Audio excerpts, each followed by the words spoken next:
আমি কোরআনে কারিম এবং হাদিস যতটুকু পড়েছি নরম ভাবে ঠান্ডা মাথায় বোঝানোর চেষ্টা করি, মানুষের এইটা যদি ঠিক হয় বাকিগুলো ঠিক হয়ে যাবে, আর এইটা যদি ঠিক না হয় তামাম দুনিয়া ঠিক হলেও সম্ভব না। কোন মানুষ যদি রসুলকে অনুসরণ আরম্ভ করে আল্লাহ তাকে ভালোবাসা শুরু করবে। এখান থেকে প্রমাণ হয় যারা এখনো পর্যন্ত রসুলের আদর্শ অনুসরণ আরম্ভ করেনি আল্লাহ তাদেরকে ভালোবাসা শুরু করেনি। বলেন না কেন? আপনার 3.5 হাত বডির ভেতরে এবার তাকান তো, বিশ্ব নবীর কোন কোন অনুকরণ অনুসরণ হচ্ছে? মাথার চুলের দিকে তাকালে মনে হয় না এ রসুলের কাটিং হয়নি, এ কাট দিয়েছে কাকা মেসি। বিভিন্ন সেলুনের দোকানে গেলে দেখবেন 9-10 জন নায়ক নায়িকাদের ছবি টাঙিয়ে রেখেছে যে কার কাটিং চান, অজয় কাট, শাহরুখ কাট। কোন সেলুনের দোকানে অন্তত আমি লেখা পাইনি এখানে সুন্নাত অনুযায়ী চুল কাটানো হয়। আছে? আমাদের মাথার অবস্থার দিকে তাকিয়ে যেটা বুঝলাম যে না, অনুসরণ হচ্ছে না। আরেকটু নিচে নামেন, নবীজি বলেছেন খালিফুল মুশরিকিনা আউফুল লুহা ওয়াকফুশ শারিব। উম্মতেরা তোমাদের নির্দেশ দিলাম তোমরা গোপকে খাটো করবা, মোষকে লম্বা করবা, কি দাড়িকে লম্বা করবা। দাড়ি এবং মোষের দিকে তাকালেও মনে হচ্ছে না আপনার সাথে রসুলের যে আদর্শ, বিশ্বনবীর যে নির্দেশ, এটা মিলছে না।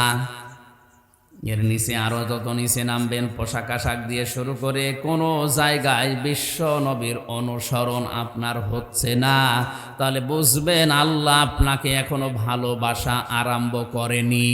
কসম দিয়েছেন আমাদের রব, ফালা ওয়া রাব্বিকা লা ইউমিনুনা হাত্তা ইউহাক্কিমুকা ফীমা শাজারা বাইনাহুম সুম্মা লা ইয়াজিদু ফি আনফুসিহিম হারাজাম মিম্মা কাদাইতা ওয়া ইউসাল্লিমু তাসলিমা।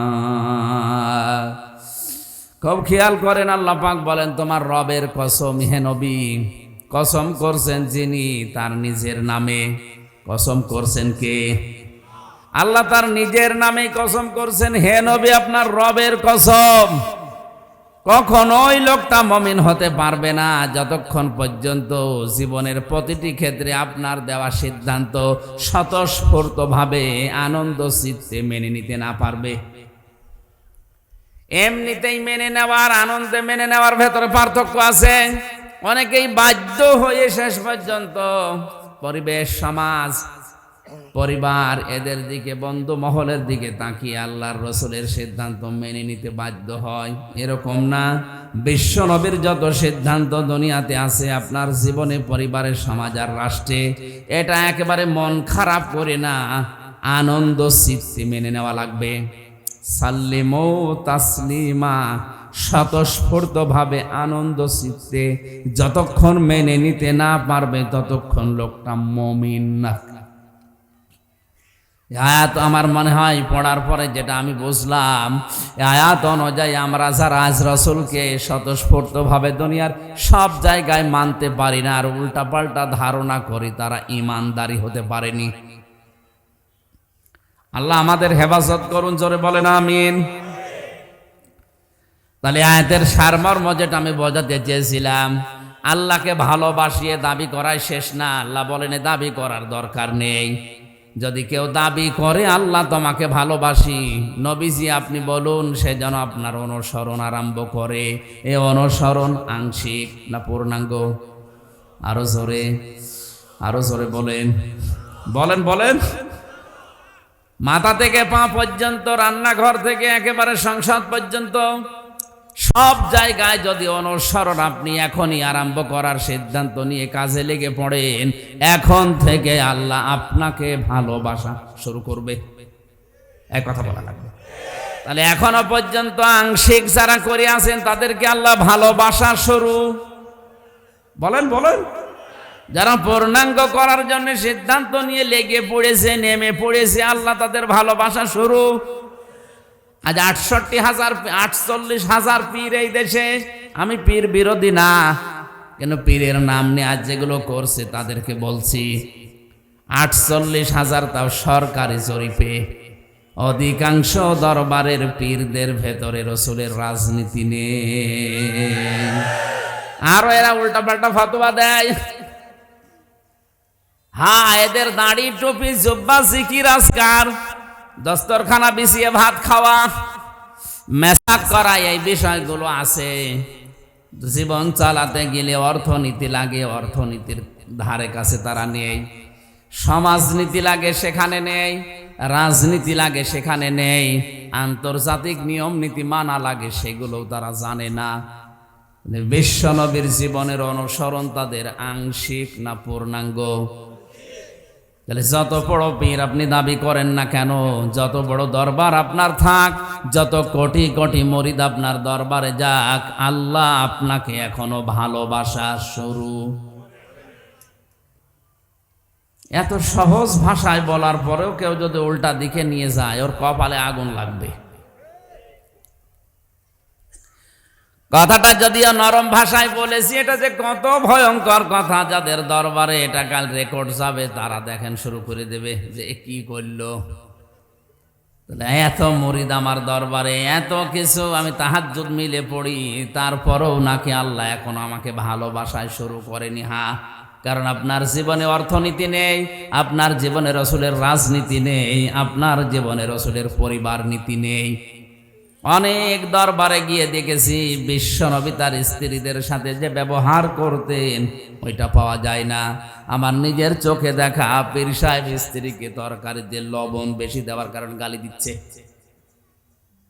অথচ আল্লাহর নবী বলেন কোন দিন আমার স্ত্রীদেরকে খাবারের ব্যাপারে গালি দেওয়া তো দূরের কথা, বিশ্বনবী কোনদিন খাবারের ভুলও ধরতেন না, দোষও বের করতেন না। হযরতে আয়েশা বলেন আমার স্বামী যুদ্ধের ময়দান থেকে ফিরে এসে দেখে আমি তো ছোট মানুষ, রুটি তৈরি করছিলাম, রুটি একটা বানিয়ে রাখি, ছাগল এসে নিয়ে চলে যায়। রোদের ভেতরে প্রচন্ড রোদ ছিল, এই জন্য আমি গরমে ঘরমাত্ম হয়ে এমনকি ক্লান্ত হয়ে কখন যে ঘুমিয়ে পড়েছি আমি নিজেও টের পাইনি। বিশ্বনবী এসে দেখলেন আমি ঘুমিয়ে গেছি। আল্লাহর নবী নিজে আটাগুলো আবার খামির করলেন, নরম করে আবার রুটিগুলো তৈরি করলেন। গোশতটা রান্না করার পরে আমাকে ডাক দিলেন, আয়েশা রুটি হয়ে গেছে, উঠে পড়ো। হযরতে আয়েশা বলেন ইয়া রাসূলুল্লাহ, যে অবস্থা ছিল অন্যান্য মানুষ হলে তো নিজে খেয়ে তারপরে ডাকতো। হযরতে রাসূল বলেন আয়েশা তুমি আমার অর্ধাঙ্গিনী, তুমি যে আমার স্ত্রী। অন্যান্য মানুষ হলে যদি দেখতো যে বউ রান্না করতে করতে ঘুমিয়ে গেছে, ঘুমের অবস্থায় মাছ শুরু করতো। এই জন্য পরিবারে আপনার রাসূলের আদর্শ নেই, অর্থনৈতিক জীবনে আপনার রাসূলের আদর্শ নেই, রাজনৈতিক জীবনে আপনি রাসূলকে মানেন না। তো বলেন তো বিশ্ব নবী মুহাম্মদ রাসূলুল্লাহর অনুসরণ আপনার আংশিক না পরিপূর্ণ? এই কারণেই তো 48,000 ভেতরে 48 জনও আমার মনে হয় টিকবে না। রাসূলকে কেউ যদি অনুসরণ পূর্ণাঙ্গ আরম্ভ করে দেয়, ওই মুহূর্ত থেকে আল্লাহ তাকে ভালোবাসা, আরো জোরে বলেন, আল্লাহ যদি ভালোবাসা শুরু করে কয়টা পুরস্কার তাকে দান করবেন? 2টা। ওয়ায়াগফির লাকুম, আল্লাহ তাকে ওই মুহূর্তে ক্ষমা করে দেবেন। কেমন ক্ষমা? আল্লাহ ক্ষমার ধরন দিয়েছেন জামবুন না জুনুব। বহু বচন দিয়ে জানিয়েছেন ওর জীবনের এই 50, 60, 70 বছর, 80 বছরে যত অপরাধ ছিল সব ওই মুহূর্তে আল্লাহ মাফ করে তাকে নিষ্পাপ বানিয়ে দেবে। ও যদি এই মুহূর্ত থেকে রসুলের পুরা জীবন আদর্শ অনুসরণ করার সিদ্ধান্ত নিয়ে লিখে পড়ে। আল্লাহ আমাদেরকে আজকের এই আলোচনা থেকে এই বিষয়টা নেওয়ার তৌফিক দিন, জোরে বলেন আমিন। আমরা আজকের বিষয় আলোচনা করার জন্য নিয়েছিলাম আমানাত। কি বলেন বলেন? মুমিন জীবনের একটা গুরুত্বপূর্ণ অধ্যায় এটা। সামাজিক, রাজনৈতিক, আন্তর্জাতিক বিভিন্ন জায়গায় আমানতের গুরুত্ব আছে। কোরআনে কারীম জানিয়েছে, ইয়া আইয়ুহাল্লাযীনা আমানু লা তাখুনুল্লাহা ওয়ার রাসূলা ওয়া তাখুনু আমানাতিকুম ওয়া আনতুম লা তা'লামুন। সূরা আনআম, সূরা আনফাল 27 নম্বর আয়াতে আল্লাহ জানিয়েছেন, ও হে যারা ঈমানের দাবি করো তাদেরকে বলছি, কখনো তোমরা আল্লাহ এবং রাসূলের সাথে বিশ্বাসঘাতকতা করো না। শব্দের দিকে খেয়াল করেন, কত ভয়ঙ্কর শব্দ। ঈমানদারকে ডাক দিয়ে আল্লাহ বলছেন, তোমরা আল্লাহ এবং রাসূলের সাথে বিশ্বাসঘাতকতা করো না। বলে বিশ্বাসঘাতক আল্লাহর কাছে নিকৃষ্ট। বিশ্বাসঘাতক কি? আয়াতটা শেষ করি, অতাখুনু আমানাতিকুম ওয়া আনতুম লা তা'লামুন। সুবহানাল্লাহ ওয়ালহামদুলিল্লাহ লা ইলাহা ইল্লাল্লাহ। সুবহানাল্লাহ আলহামদুলিল্লাহ লা ইলাহা ইল্লাল্লাহ লা ইলাহা ইল্লাল্লাহ মুহাম্মাদুর রাসূলুল্লাহ। অতাখুনু আমানাতিকুম, বহু বচন দিয়েছেন, তোমরা আমানতের খেয়ানত করবা না। ওয়া আনতুম তা'লামুন, অথচ তোমরা এটা জানো। আয়াতে পয়েন্ট ছিল 3টা। 1 নম্বরে বিশ্বাসঘাতকতা করা যাবে না আল্লাহর সাথে। কার সাথে? 2 নম্বরে রাসূলের সাথে। 3 নম্বরে আমানতের খেয়ানত করা যাবে না। এখন আল্লাহর সাথে বিশ্বাসঘাতকতা কিভাবে করছি আমরা? সূরা আরাফের 172 নম্বর আয়াতে আল্লাহ জানিয়েছেন, ওয়াইযা আযানা রাব্বুকুম ওয়াইযা আখাযা রাব্বুকা মিন বানি আদামা মিন যুহুরিহিম যুররিয়াতাহুম ওয়া আশহাদাহুম আলা আনফুসিহিম আলাস্তু বিরাব্বিকুম ক্বালু বালা শাহিদনা আন তাকুলু ইয়াওমাল কিয়ামাতি ইন্না কুন্না আন হাযা গাফিলিন। আল্লাহ পাক বলেন, আদমের পৃষ্ঠদেশ থেকে যখন রূহগুলো আমি বের করেছিলাম, তাদের কাছে আমি অঙ্গীকার নিয়েছিলাম, আদমের সন্তানদের কাছে, যে আমি কি তোমাদের রব না? আমি আল্লাহ আমার নিজের সম্পর্কে তাদের কাছে জিজ্ঞাসা করেছিলাম, আমি কি তোমাদের রব না? এক বাক্যে যত রূহ ছিল সবাই জবাব দিয়েছে, ক্বালু বালা। 1 বচন না, 2 বচন না, এটা বহু বচন। ওই ময়দানে আমরা যারা ছিলাম আলমে আরো আর জগতে, রুহের জগতে, সবাই এক বাক্যে স্বীকার করেছি, আল্লাহ তুমি আমাদের রব। আল্লাহ কি? সবাই বলেন। আল্লাহ বলেন শাহিদ না, আমি শুধু একা না, এটাও বহু বচন। আমার যে ফেরেশতারা আছে সবাই মিলে আমরা সাক্ষী থাকলাম। আরে ভাই আপনি কি? আমি বললাম তো লাগবে না। যেটা বোঝাতে চাচ্ছিলাম, আল্লাহ রাব্বুল আলামিন আদমের সন্তানদের কাছ থেকে এই স্বীকৃতি পাওয়ার পরেই কিন্তু শাহিদ না বলেছেন, যে আমরা সবাই সাক্ষী আছি। ফেরেশতা ছিল, আল্লাহ নিজে আছেন, আর আমরা তো সাক্ষী দিয়েছি। আন তাকুলু ইয়াওমাল কিয়ামাতি ইন্না কুন্না আন হাযা গাফিলিন। আল্লাহ পাক বলেন, হে বান্দা বান্দিরা, এই যে কথা সাক্ষী দিলে এটা যেন দুনিয়ায় যে ভুলে যেও না, কারণ কিয়ামতের দিন আমি এই বিষয়ে আবার জিজ্ঞাসা করব। আমার মুসলমান ভাইরা, অন্য ধর্মের কথা নাই, বাদই দিলাম। আমরা যারা আল্লাহকে বিশ্বাস করি, যারা বলেছি আল্লাহ তুমি আমাদের রব, তাও নরম ভাবে বলি নাই, নরমাল ভাবে বলি নাই, তাহলে কলু নাম বলতে পারতাম। আমরা বলেছি কলু বালা। নাম মানে নরমালি হ্যাঁ, অসুবিধা নেই, কিন্তু বালা মানে অবশ্যই হ্যাঁ, গ্যারান্টি দিয়ে স্বীকার করলাম। এখন যদি দুনিয়াতে আসার পরে কোনো মানুষ এই রব, তিনি যে রব বলে স্বীকৃতি নিলেন, এটা যদি ঠিক না রাখে, সে যেন আল্লাহর সাথে বিশ্বাসঘাতকতা করে। রবের 19টা অর্থ আমি পেয়েছি। আপনি একবারেই বলেছিলেন আলাস্তু বিরব্বিকুম ক্বালু বালা, একবারে স্বীকার করার ভেতরে 19টা জিনিস পাওয়া যায়। তার 1 নম্বরে রব মানে আইনদাতা। রব মানে কি? আরো জোরে বলেন।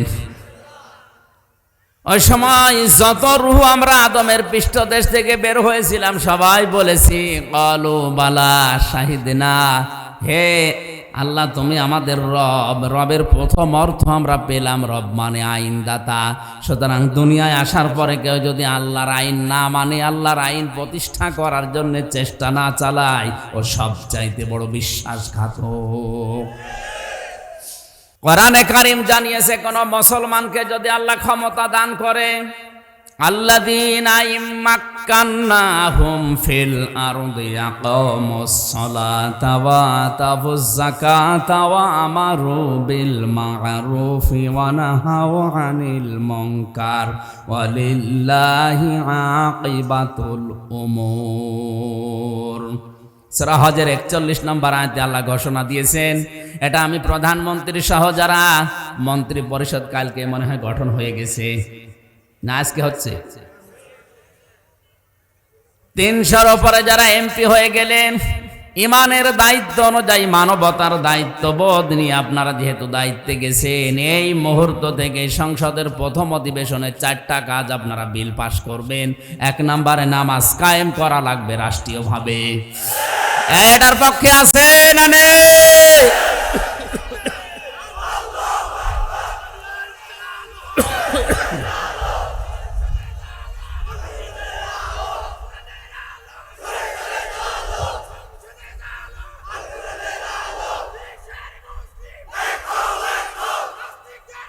আলহামদুলিল্লাহ। 18 কোটি মানুষ চালাতে আজ আমেরিকার দিকে তাকানো আর লাগবে না, চীন, রাশিয়া, ভারতের দিকেও তাকানো লাগবে না। 2 নম্বরে যাকাত ভিত্তিক অর্থনীতি কায়েম করেন। আমি শুধু সাতক্ষীরা জেলার কলারোয়া থানার একটা রিপোর্ট পেয়েছিলাম জেলখানায় বসে।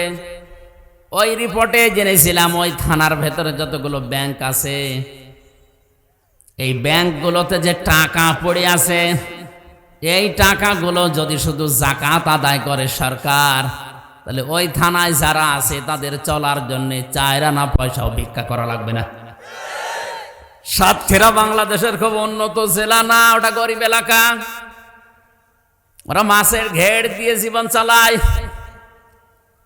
চট্টগ্রাম তার চাইতে অনেক উন্নত। এরকম বড় বড় উন্নত জেলাগুলো বাংলাদেশে আছে।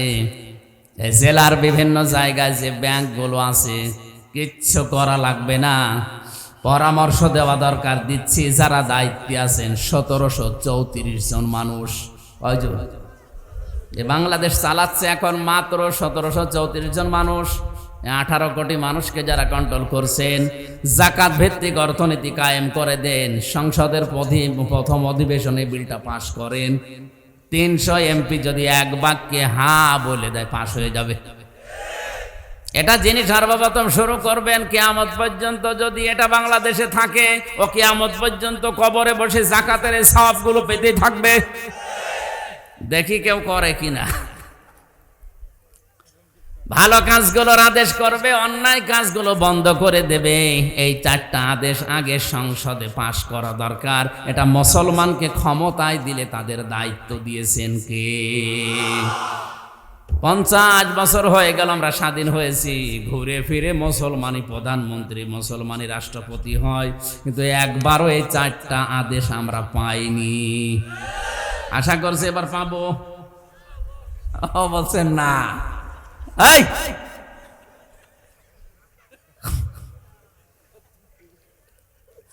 আল্লাহর সাথে বিশ্বাসঘাতকতা করলে আপনার খবর আছে সামনে। এই আয়াতের পরবর্তীতে এমন এমন শাস্তির কথা আল্লাহ দিয়েছেন। দ্বিতীয় নম্বর, রাসূলের সাথে যেন বিশ্বাসঘাতকতা না হয়। বিশ্বনবী তার জন্মের পর থেকে শুরু করে 63 বছরের এই জীবনে যা করেছেন ওগুলো আপনার জীবনে সেট করা লাগবে। নবীজি মুহাম্মদুর রাসূলুল্লাহকে যেদিন একেবারে ছোট বয়সে তার মা হালিমাতুস সাদিয়া কোলে তুলে নেয়, ডান স্তন তিনি দিলেন, পান করলেন, বাম স্তন দিলেন, মুখ বের করে দিলেন। সিরাত ইবনে হিশাম লিখেছে, একবার, দুইবার, তিনবার মুখ লাগানোর পরেও তিনি যখন বের করে দেন, চোখের ইশারা দিয়ে ছোট মোহাম্মদ যেন মা হালিমাকে বোঝাতে চায়, ও দুধ মা, জোর করেন কেন? ডান স্তন আমার অধিকার ছিল, আমি পান করেছি। আমি জানি আমার দুধ ভাই আব্দুল্লাহ আছে, সাইমা আছে, আমার বোন। বাকি স্তনটা এটা আমার হক, অধিকার না, এটা আমার দুধ ভাই আব্দুল্লাহর অধিকার। দুনিয়াতে তো আমি ভাইয়ের হক নষ্ট করার জন্য আসি না, এসেছি ভাইয়ের হক ফিরিয়ে দেওয়ার জন্যে।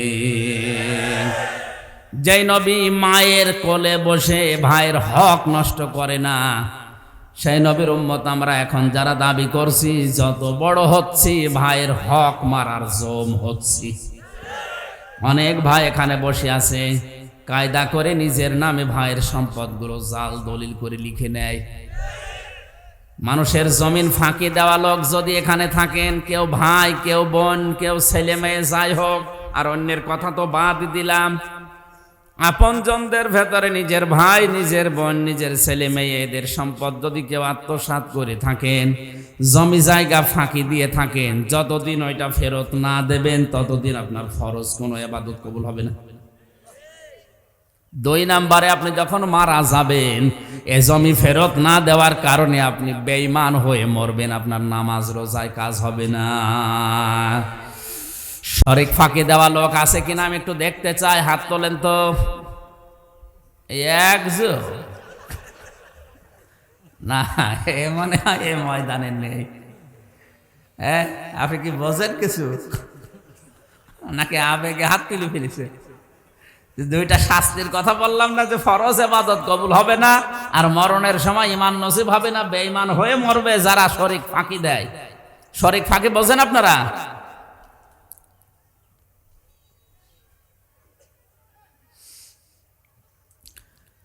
চট্টগ্রামবাসী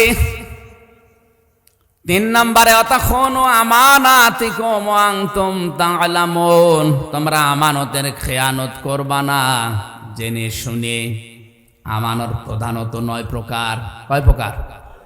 একটু খেয়াল করে শোনেন, আমি পয়েন্টগুলো বলছি। 1 নম্বরে আমানত হচ্ছে কথার আমানত, 2 নম্বরে আমানত হচ্ছে ওয়াদার আমানত, 3 নম্বরে আমানত হচ্ছে সম্পদের আমানত, 4 নম্বরে আমানত হচ্ছে, বলবো না, হ্যাঁ বলে আমি মায়ের খাই, এমনি 3 বছর ছিলাম ভেতরে। 4 নাম্বারটা বাদ। 5 নম্বরে হচ্ছে চোখের আমানত, 6 নম্বরে নসিহাতের আমানত, 7 নম্বরে স্বামী স্ত্রীর আমানত, 8 নম্বরে সাক্ষীর আমানত, 9 নম্বরে আমলের আমানত। 4 নাম্বারটা বলেই ফেলি চোখ বন্ধ করে, আল্লাহ যা করে, ভোটের আমানত। না, তালি দেওয়ার দরকার নেই, এটা যদি দিতেই পারিনি বলে করবো কি? 4 নাম্বারটা বাদ দিয়ে বাকি 8টা বলছি, নাকি বলবো না? কথার আমানত হচ্ছে আপনি আন্দাজে মুখে যা আসবে সেই কথা বলতে পারবেন না, কারণ বিজ্ঞান এখন প্রমাণ করছে মানুষের মুখ থেকে একটা কথা বের হতে কমপক্ষে 27টা স্তরে ধাক্কা লাগা লাগে। কয়টা? এই যে কথা, এই শব্দটা বের করতে আমার মুখের ভেতরে কয়েক ইঞ্চি জায়গা, বিজ্ঞান বলেছে এখানে 27টা স্তর পার করার পরে একটা কথা তৈরি হয়। যত নিয়ামত আল্লাহ মানুষকে দিয়েছেন, কোরআন নাজিল করার পরে সবচাইতে বড় নিয়ামত মানুষের জন্য কথা বলার ক্ষমতা। কোরআনে কারীম জানিয়েছে, আর রহমানু আল্লামাল কোরআন খলাকাল ইনসানা আল্লামাহুল বায়ান। জোরে বলেন আল্লাহু আকবার। আমি রহমান, আমার দয়া হচ্ছে তোমাদেরকে আমি কোরআন দিয়েছি, তোমাদেরকে আমি বানিয়েছি, শুধু বানিয়ে শেষ করে দেয়নি, তোমাদেরকে কথা বলার যোগ্যতা দিয়েছি। এই যে বায়ান, কথা বলা, এটা আল্লাহর নিয়ামতের। তার জন্য বলছি, কুমিল্লাতে দাউদকান্দি মনে হয় এক মাহফিলে খাবার খাচ্ছিলাম, এক অন্ধ আমার পাশে বসা, হঠাৎ বিদ্যুৎ চলে গেল। আমরা যারা চকলা আছি চিল্লাচিল্লি করছিলাম, তাড়াতাড়ি জেনারেটর দেন, বিদ্যুৎ নিয়ে আসেন, আলোর ব্যবস্থা করেন। পাশ থেকে অন্ধ আমার হাত চেপে ধরে বলছে, হুজুর মাত্র 2 মিনিট কারেন্ট চলে গেছে, আপনারা চিল্লাচ্ছেন, অথচ আজ 42 বছর আমার জীবনে কোনো কারেন্ট নেই। আজ 42টা বছর আমার জীবনে তো বিদ্যুৎ নেই। বিদ্যুৎ কখন আসে কখন যায় আমি জানি না, মাত্র 2 মিনিটে আপনারা চিল্লান। বলেন তো আমি দুনিয়ায় কি হারিয়েছি? এর চাইতেও কথা বলার যে এটা আরো বড় নিয়ামত। মনের ভাষাগুলো, মনের কথাগুলো সঠিকভাবে সাজিয়ে গুছিয়ে বলতে পারে যে সৃষ্টি, তার নাম মানুষ। দুনিয়ার কোনো সৃষ্টি এভাবে মনের কথাগুলো সাজিয়ে বলতে পারে না। সুতরাং কথার আমানত কি? মুখে যা আসবে আপনি তাই বলতে পারবেন না। কথা বলতে হলে অবশ্যই হিসাব করা লাগবে। কথাটা কিন্তু রেকর্ড হচ্ছে। কি হচ্ছে বলেন বলেন। আল্লাহ রাব্বুল আলামিন কোরআনে কারিমে সূরা কফের ভেতরে জানিয়েছে, মানুষ এমন কোন কথা মুখ দিয়ে বের করে না যেটা আমার ফেরেশতারা লিখে রাখে না। সুতরাং মুখে যা আসবে তাই বলবেন, আপনার এই কথার জবাব দেওয়া লাগবে। আজকে হাদিস পড়ছিলাম সকালবেলা, আল্লাহ পাক সবচাইতে বেশি ঘৃণা করেন 6 প্রকার মানুষকে। কয় প্রকার বলেন বলেন? 6 প্রকার মানুষকে আল্লাহ সবচাইতে বেশি ঘৃণা করেন। আমি লিখে এনেছি হাদিসটি। এই 6 প্রকার মানুষের ভেতরে সবচাইতে বেশি আল্লাহর কাছে ঘৃণিত তারা, যারা কথা বললে মিথ্যা কথা বলে। জোরে বলেন নাউজুবিল্লাহ। আল্লাহর কাছে সবচাইতে বড় ঘৃণিত তারা, যারা কথা বললেই মিথ্যা কথা বলে। সুতরাং মিথ্যা কথা যারা বলেন, এটা এই মুহূর্তে বন্ধ করা লাগবে। আল্লাহর কাছে সবচাইতে বড় ঘৃণিত এবং এই 6 প্রকার মানুষের উপরে আল্লাহ নিজে লানত দেয় সব সময়। একটু ভালো করে হাদিসটা খেয়াল করেন, তিরমিজি শরীফের হাদিস। আল্লাহর নবী বলেন 6 প্রকার মানুষের উপরে সব সময় আল্লাহর লানত, বরদোয়া, অভিশাপ, এবং আল্লাহ ঘৃণা করেন এদেরকে। এমনকি কিয়ামতের ময়দানে আল্লাহ তাদের দিকে তার কুদরতি চোখ দিয়ে তাকাবেন না। তিনি যে তার বান্দা বান্দি ছিলেন, ওই দিকে কোনোদিন তার মুখ দিয়ে উচ্চারণও করবেন না। যদিও কথাগুলো ছোট ছোট, কিন্তু ভালো করে মিলান আমার জীবনে আছে কিনা। 1 নম্বরে যারা দান করে খোটা দেয়। কথা বুঝতেছেন? 6 প্রকার মানুষের উপরে আল্লাহর লানত, আল্লাহর অভিসম্পাত, আল্লাহ ঘৃণা করেন তাদের, কিয়ামতেও তাদের দিকে তাকাবেন না। 1 নম্বরে যারা দান করে খোটা দেয়। আপনি দান না করেন অসুবিধা নেই, কিন্তু দান করার পরে যদি কেউ খোটা দেয়, আল্লাহর কাছে এটা ঘৃণিত মানুষ হয়ে যায়। 2 নম্বরে আছে যারা টাকনোর নিচে কাপড় পরে। এখানে কত মানুষ এরকম বসে আছে, নামাজও পড়ে, অথচ এই কাজে লিপ্ত। এই কাজটা আজকে থেকে বন্ধ করা লাগবে, নয়তো আল্লাহ কিয়ামতের দিনও তাকাবে না। টাকনোর নিচে পায়জামা, প্যান্ট, লুঙ্গি, ইজার যাই বলেন, এটা যেন পুরুষের না যায়। হ্যাঁ, মেয়েদের যাক। মেয়েদের শুধু 3টা জায়গা খোলা রাখা যায় আছে। কয়টা? মুখমণ্ডল, হাতের কবজি আর পায়ের পাতা। এছাড়া বাকি পুরা অঙ্গ ঢেকে রাখা লাগবে। মা বোন যারা নামাজ আদায় করেন, নামাজের সময় যদি আপনার চুল বের হয়ে যায়, আপনার নামাজ বাতিল হয়ে যাবে। এই জন্য নামাজের সময় এমন একটা কিছু পরা যেটার দ্বারা আপনার চুলগুলো ঢেকে যায়, শুধু মুখমণ্ডলটা বাদ দিয়ে পুরা শরীর, পুরা বডি যেন ঢাকা থাকে। হাত পর্যন্ত হাতা হওয়া লাগবে। আপনি ব্লাউজ বলেন আর যাই বলেন, যেটাই পরেন। কিন্তু অনেক মা বোনের আমি নামাজের কথা তার স্বামীদের কাছে শুনেছি যে শাড়ি পরে নামাজ পড়ে, সেজদা দিতে গেলে রুকুতে গেলে চুল বের হয়ে গেছে, ওর খেয়ালও নেই, আপনার নামাজ ভেঙে গেছে। নামাজের জন্য আলাদা একটা জিনিস এটা বানিয়ে নেবেন, এই মুখ শুধু দেখা যাবে, বাকি পুরা শরীরকে ঢেকে যায় এরকম একটা কাপড় দিয়ে বানিয়ে রাখবেন নামাজের জন্য। অন্তত পুরুষ মানুষ যারা আছে শুধু নামাজের সময় যখন হয় তাড়াতাড়ি করে টাকনোর উপরে কাপড় তুলে নেয়, বাকি সময় ওগুলো আবার নিচে দিয়ে দেয়। না, এই কাজটা বন্ধ করা লাগবে মুসলিম হিসাবে অন্তত আমাদের। এরা বৈজ্ঞানিক আরো অনেক ক্ষতি আছে। কেউ যদি টাকনোর নিচে কাপড়, পায়জামা, লুঙ্গি, ইজার পরে, পুরুষ মানুষ বিশেষ করে, বারবার ওই যে পেছনের দিকে যে রগটা আছে খুব মোলায়েম, ওটা বারবার ঘষা লাগতে লাগতে ওটা অকেজ হয়ে এক সময় ওটা প্যারালাইজড হওয়ার সম্ভাবনা আছে। অনেক খ্রিস্টান, অনেক ইহুদি ডাক্তার, হিন্দু, আমি ভারতের বহু জায়গায় গিয়ে দেখেছি, ভেলোর সহ হায়দ্রাবাদ সহ বিভিন্ন জায়গায় খ্রিস্টান ডাক্তাররা অনেকে প্যান্ট পরে কিন্তু টাকনোর উপরে। জিজ্ঞাসা করলাম কি আপনি তো জাতিতে অন্য ধর্মের, আপনি তো মুসলমান না, এটা করেন? ওনারা বৈজ্ঞানিক ব্যাখ্যা দেয় যে এটা করি আমরা এই কারণে, সওয়াব হবে বা আল্লাহ কিয়ামতে তাকাবে এই সমস্ত না, আমরা আমাদের শরীরকে বাঁচানোর জন্য। 3 নাম্বারেরটা সবচাইতে বেশি যেটা আমাদের দেশে বৃদ্ধ জিনাকারী। আজ কক্সবাজার থেকে শুরু করে পর্যটক এলাকা সহ ঢাকা সহ বিভিন্ন জায়গায় বুড়ো জেনাখোর বেড়ে গেছে। এখন যদি বলেন তাহলে যুবক বয়সে জেনা করা যায় না, বৃদ্ধ জেনাখোরের প্রতি আল্লাহর বেশি রাগ। 4 নম্বরে অহংকারী ফকির। কি বললাম? 3 নাম্বার যেটা বলেছিলাম এটার বাস্তবতা তাকাবেন।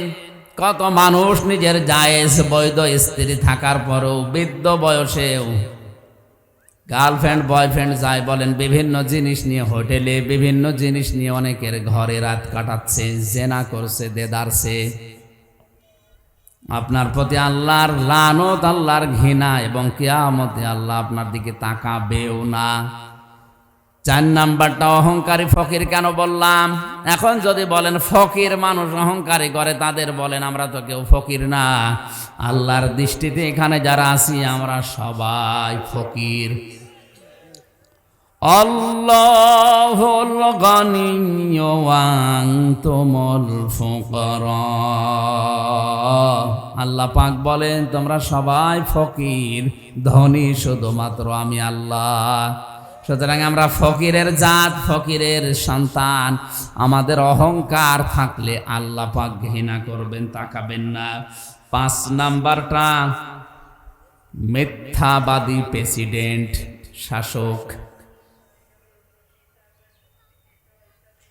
1ম নাম্বারে তো বলেছিলাম কথা বললে যারা মিথ্যা কথা বলে এদের উপরে আল্লাহর লানত, আল্লাহর ঘৃণা, কিয়ামতে আল্লাহ তাকাবে না। 6 নাম্বারের পয়েন্ট আবার রিপিট করে দিয়েছে, আলাদা কিছু মানুষের নাম যারা শাসক, যারা শাসক গোষ্ঠীতে আছে, যারা প্রেসিডেন্ট, রাষ্ট্রপতি, বড় বড় জায়গায় যারা আছে, এরা যদি মিথ্যা কথা বলে নিজের সাথে, জাতির সাথে, কিয়ামতে আল্লাহ এদের দিকে তাকাবেই না। জোরে বলেন নাউজুবিল্লাহ। পয়েন্টগুলো আকারে শেষ করে আমি শেষ কথা যেটা বলেছিলাম, সাক্ষীর আমানত, এটা বাংলাদেশে সবচাইতে বেশি খেয়ানত হচ্ছে। মিথ্যা সাক্ষর ব্যাপারে কোরআন এবং হাদিসে যত আয়াত আমি পড়েছি, আশ্চর্য লাগে। মিথ্যা সাক্ষী এত ভয়ঙ্কর, এটা দুনিয়াতে যারা মিথ্যা সাক্ষ্য দেবে, কিয়ামতের দিন আল্লাহ পাক হাজার হাজার সাক্ষী তার বিরুদ্ধে জোগাড় করবেন। আর যারা মিথ্যা সাক্ষ্য দিয়ে অনেক মানুষকে ধরিয়ে দিচ্ছেন, অনেক মানুষকে জেলের ভেতরে রেখে দিয়েছেন, তারা থামেন, আপনার কপাল কিন্তু সামনে পুড়ে গেছে। শেষ কথা ছিল এই সমস্ত জায়গার আমানত